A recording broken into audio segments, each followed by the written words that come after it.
How to write thoughtful answer. विचारवान उत्तर कैसे लिखें।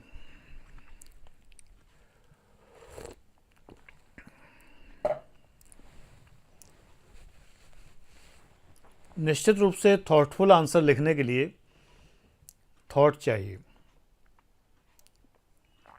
यदि थॉट नहीं है तो थॉटफुल आंसर कैसे लिखेंगे। यूपीएससी में, पीसीएस में, मेंस में थॉट और फैक्ट का अद्भुत सम्मिश्रण पूछा जाता है।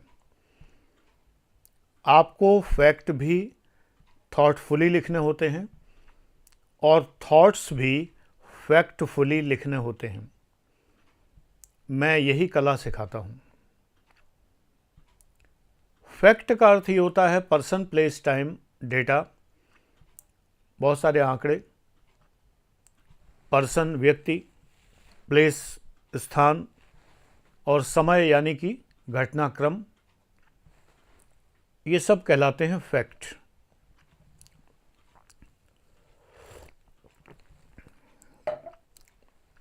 आईटी की भाषा में ये सूचना है, इंफॉर्मेशन, और कंप्यूटर की भाषा में ये डेटा है। इसका इंटरप्रिटेशन ही डेटा इंटरप्रिटेशन है।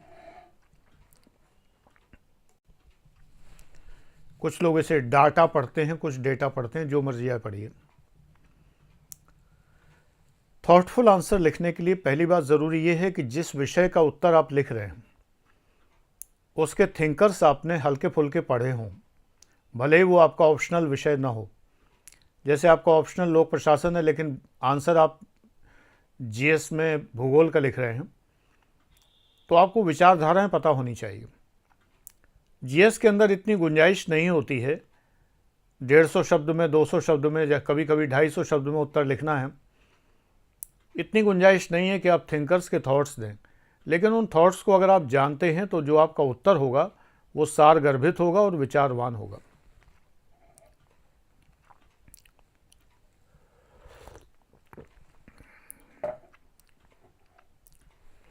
अकॉर्डिंग करके उत्तर नहीं लिखे जाते। निबंधों में भी आप थिंकर्स को भरपूर इस्तेमाल करें। निबंधों में भी नहीं, निबंधों में ही।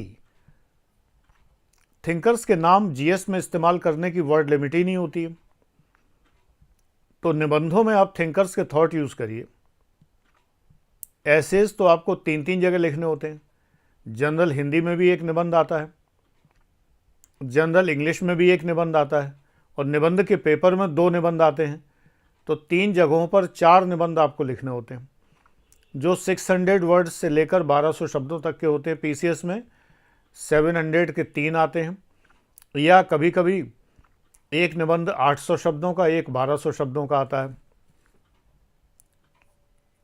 और हिंदी इंग्लिश के पेपर में अलग। निबंधों का बहुत स्कोप है और यही किंग मेकर है।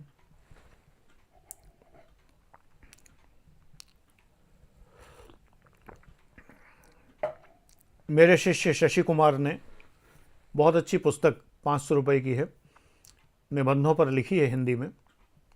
अच्छी पुस्तक है, अमेज़ॉन पे अवेलेबल भी है। मार्केट में है कि नहीं मुझे नहीं पता, क्योंकि मैं शशि के असाइनमेंट्स और आंसर राइटिंग चेक करता रहा हूँ। मेरे प्लेटिनम बैच के स्टूडेंट हैं, तो मैं जानता हूँ कि उस लड़के की प्रतिभा अद्भुत है। जैसे लालजी जायसवाल लेख लिखने में, ऐसे ही शशि कुमार निबंध लिखने में। अच्छी पुस्तक लिखी है, क्योंकि उसने वो सब आत्मसात कर लिया जो मैंने कहा है। मुझे ऐसा लगता है जैसे वो निबंध मैंने ही लिखे हों। जब मैंने सैंपल चेक किया, उसने मुझे समर्पित की है वो पुस्तक, मेरा आभार व्यक्त किया है। ये शिष्य की कृतज्ञता है, नहीं तो फीस दी है, पढ़ा है, काहे का एहसान। लेकिन कृतज्ञ शिष्य ऐसे ही होते हैं। लालजी जायसवाल भी एक पुस्तक लिख रहे हैं स्त्री पर, उसमें मुझे बहुत बार कोट किया है। तो विचारशील प्रश्नों को लिखने के लिए विचार चाहिए। मैंने एक्सेल बैच में जो इस जनवरी 2022 के महीने में 15,000 मात्र का है, 6 महीने का 80 वीडियो का, उसमें मैंने इतना थॉट दिया है हर तरह के थिंकर्स के बारे में कि आप कुछ भी लिख सकते हैं। इंटरव्यू में कोई भी प्रश्न हो, विचारवान प्रश्न कोई भी हो, आप पीछे नहीं रह सकते कभी भी।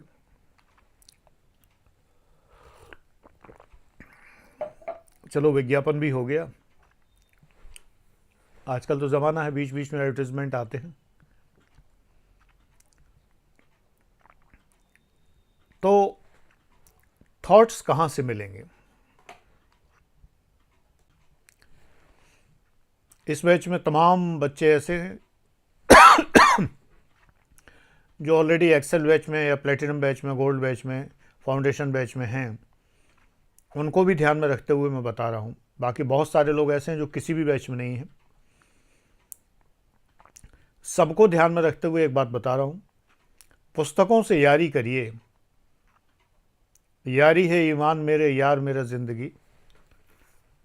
यारी दोस्ती से दूर रहिए इंसान की, और पुस्तकों की यारी दोस्ती करिए। जितना अधिक आप पढ़ते हैं उतना अधिक आप गुनते हैं। गुनते का मतलब है अंदर अंदर उसको चर्निंग करते हैं, मंथन करते हैं, वही थॉट में कन्वर्ट होता है। थॉट आता कहाँ से?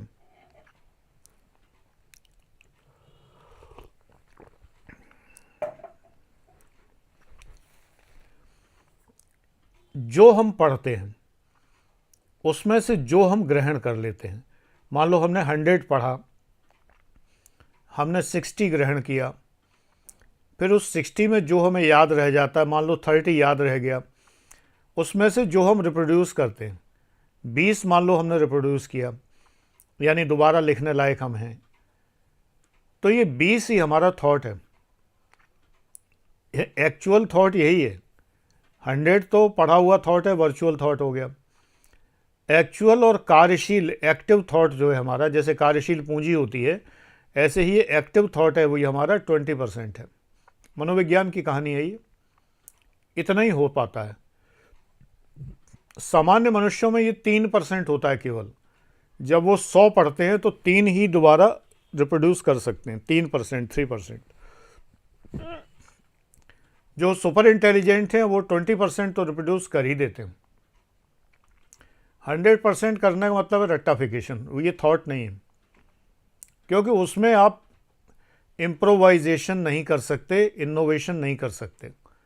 रटने वाले लोग कभी भी कुछ नया नहीं कर सकते, उतना ही दोहरा देंगे। देखो, एक तो होता है मिमिक्री आर्टिस्ट, और एक होता है कि जो उसी स्टाइल में गाता है, प्रस्तुतिकरण करता है, लेकिन अपनी नई छवि बनाता है।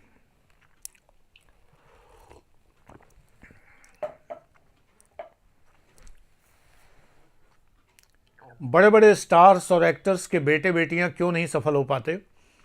क्योंकि हम लोग उनसे ये उम्मीद करते हैं कि शाहरुख खान का बेटा शाहरुख खान ही लगेगा। उससे हम कुछ नए की उम्मीद ही नहीं करते।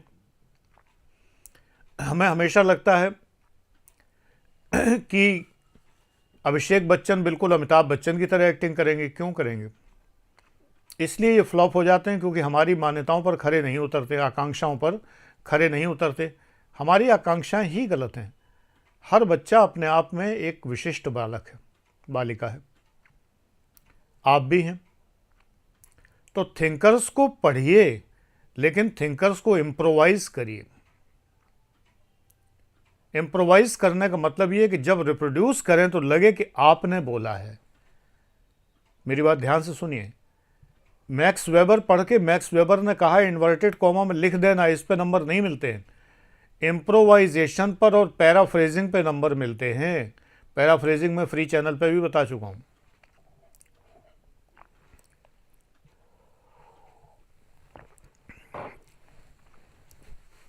कॉफ़ी ख़त्म हुई, एक काम ख़त्म हो गया। पैराफ्रेजिंग का अर्थ होता है कि जैसे सूरदास जी ने कहा है कि उस परम ब्रह्म की माया को कोई भी नहीं समझ सकता है, उस परम ब्रह्म का वर्णन नहीं किया जा सकता। उनका कथन है इन्वर्टेड कॉमा, ज्यों गूंगे मीठे फल को रस अंतर्गत ही भावे, मेरो मन अनंत कहाँ सुख पावे, इन्वर्टेड कॉमा क्लोज। इस पे नंबर नहीं मिलते, ये ज़माने गए। इससे भी घटिया उत्तर लेखन ये है कि सूरदास जी ने कहा है इन्वर्टेड कॉमा ये, तुलसीदास ने कहा है इन्वर्टेड कॉमा ये, इन्होंने कहा है ये इन्वर्टेड कॉमा। बिल्कुल नहीं मिलते, ISPCS में नहीं मिलते। कहना ये होता है कि वो परम ब्रह्म का अनुभव इस प्रकार का है जैसे कि गूंगे को मीठे फल का वर्णन करना हो और वो नहीं कर पाता। गूंगे को मीठे फल का वर्णन इतना सिंगल इन्वर्टेड कॉमा में लगाना, एक कॉमा इधर एक उधर ऊपर, ये कहलाता है पैराफ्रेजिंग। पैराफ्रेजिंग का मतलब है पैराग्राफ को फ्रेज में बदल देना, PHRASE। फ्रेज का मतलब वाक्यांश। पैराग्राफ को जब आप फ्रेज में बदल देते हैं तो इसको कहते हैं पैराफ्रेजिंग। इम्प्रोवाइजेशन का मतलब है कि इसको अपने ढंग से कह देना, और बढ़िया नंबर मिलते हैं। परम ब्रह्म तो गूंगे के लिए मीठे फल के समान है। एग्जामिनर इतना विद्वान है, वो समझ जाएगा सूरदास की बात कर रहा है बंदा समझ जाएगा, चिंता मत करिए, उसकी इंटेलिजेंस पे शक मत करिए। अगर आपने लिखा है कि हम जो भी चीज़ें देखते हैं उनको हम उसी रूप में ग्रहण नहीं कर पाते हैं क्योंकि ये हमारी वर्स्टहन पर निर्भर करता है, ये इम्प्रोवाइजेशन है। चीज़ों को देखने और समझने में अंतर होता है। इस विषय में मैक्स वेबर कहते हैं इन्वर्टेड कॉमा कि निर्वचनात्मक समझ हमारे मस्तिष्क में होती है। We have interpretive understanding in our mind and we interpret the things not as they are but as we perceive, inverted comma close. ये सबसे घटिया उत्तर लेखन है, इन्वर्टेड कॉमा। एक सिंगल इन्वर्टेड कॉमा है, we can perceive the things in the way as our verstehen, single inverted comma, as our verstehen, VERSTEHEN, as our verstehen और interpretive understanding suggest us. ये हुआ पैराफ्रेजिंग। इम्प्रोवाइजेशन वो हुआ जिसमें inverted comma लगाने की जरूरत ही नहीं पड़े, आपने अपनी तरफ से कह दिया। एक गाना सुनिए, पिया तो से नैना लागे रे, लता मंगेशकर की आवाज़ में, और फिर सुनिए जोनिता गांधी की आवाज़ में। जोनिता गांधी ने इसमें ज़बरदस्त इम्प्रोवाइजेशन किया है और इतना अच्छा गाया है। हालांकि उनकी आवाज़ की जो तीव्रता है और जो तारता है, पिच है, तार है जो, वो थोड़ा सा नॉन एक्सेप्टेबल कभी कभी लगता है। मैं ऑडियो फाइल हूँ, ऑडियो फाइल का मतलब जिसे संगीत के सुरों की बहुत बेहतरीन समझ होती है। तो जो लता मंगेशकर ने गाया है तो पिया तो उसे नैना लागे रे सीधे बोलती हैं, और ये इन्होंने जो रे जो ये बाद में किया है ये तो जोनिता गांधी ही कर सकती है, दूसरा कोई कर भी नहीं सकता। ये इम्प्रोवाइजेशन है। इम्प्रोवाइजेशन मौलिकता है, ओरिजिनलिटी है, जेन्युइनिटी है।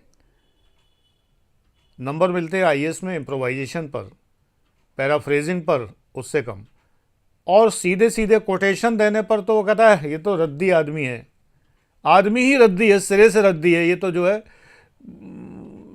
वो जो है इन्वर्टेड कॉमा डाल डाल के क्या 10वीं 12वीं का छात्र आ गया यहाँ पर। तो थॉटफुल आंसर राइटिंग में थॉट को या तो पैराफ्रेजिंग करिए तो भी नंबर ठीक ठाक मिलते हैं, लेकिन अगर इम्प्रोवाइजेशन कर दिया आपने, हिंदी में इसको क्या कहेंगे मैं नहीं समझ पा रहा हूँ, इम्प्रोवाइजेशन, मौलिकीकरण कह सकते हैं। इम्प्रोवाइज कर दिया, मौलिक बना दिया, ये अद्भुत है भाई। लेते तो हम सब जगह से हैं कुछ ना कुछ। हम कोई भी चीज़ मैन्युफैक्चरिंग करते हैं तो plastic, metal, semiconductors, chassis, body, electrical equipments, electronic equipments, सब मिला जुला के एक प्रोडक्ट तैयार करते हैं। अब कहिए ये मौलिक नहीं है प्रोडक्ट, क्योंकि सब कुछ तो लिया हुआ है दूसरों से। नहीं, मौलिक है क्योंकि उसका जो शेप निकल के आया वो बिल्कुल डिफरेंट है, एकदम अलग है। उसका शेप एकदम से एंटायरली डिफरेंट है। मैं यहाँ देख रहा था कि कुछ मैं आपको उठा के दिखा सकूं। अब एक फ़ोन है, ये सिंपल जीएसएम फ़ोन है, फीचर फ़ोन है। ऐसे दो है मेरे पास, ये दो का सेट आता है। ये आपस में बात करने के लिए वायरलेस भी है, बच्चों वाला है, थोड़ी दूर के लिए, एक मंजिल से दूसरी मंजिल। और इसके अंदर सिम भी पड़ता है, आप सिम से कहीं भी दुनिया जहां में बात करिए। iCall कंपनी का है, ये बहुत सस्ता आता है, 2-2,500 के दोनों सेट हैं मेरे ख्याल से। ये इम्प्रोवाइजेशन है, प्लास्टिक है, सेमीकंडक्टर्स हैं, चेसिस है, सब चीज़ें हैं, कहीं ना कहीं से ली हैं, खरीदी हैं, लेकिन एक नए ढंग का फ़ोन तैयार किया कंपनी ने। ऐसा किया कि जो दूसरा कोई नहीं करता है। इनका सब कुछ डिफरेंट है। एक ये घड़ी है, देखने में कैमरा लगता है, लेकिन ये घड़ी है। आपके सामने ये घड़ी है, 12:15 हो रहे हैं टाइम इसमें। बिल्कुल कैमरा है, लेकिन टिक टिक सुनाई दे रही ना, ये घड़ी है। ग्राहक इन चीज़ों को क्यों खरीदता है? क्योंकि उसको लगता है देखने में कैमरा है, घड़ी देखने में वायरलेस है, फ़ोन खरीद लो भाई, फट से खरीद लो। ये रीज़न होता है खरीदने का। So that we have to improvise. हमें थॉट ऐसे लेना चाहिए।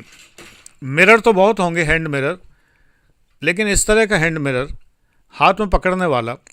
प्राचीन काल में दर्पण हस्ता नारियां हाथ में दर्पण लिए हुए इस प्रकार से दिखाई जाती थी। कितना सुंदर दर्पण है, दोनों तरफ सोने का एकदम से सुनहला और शीशे का शीशा।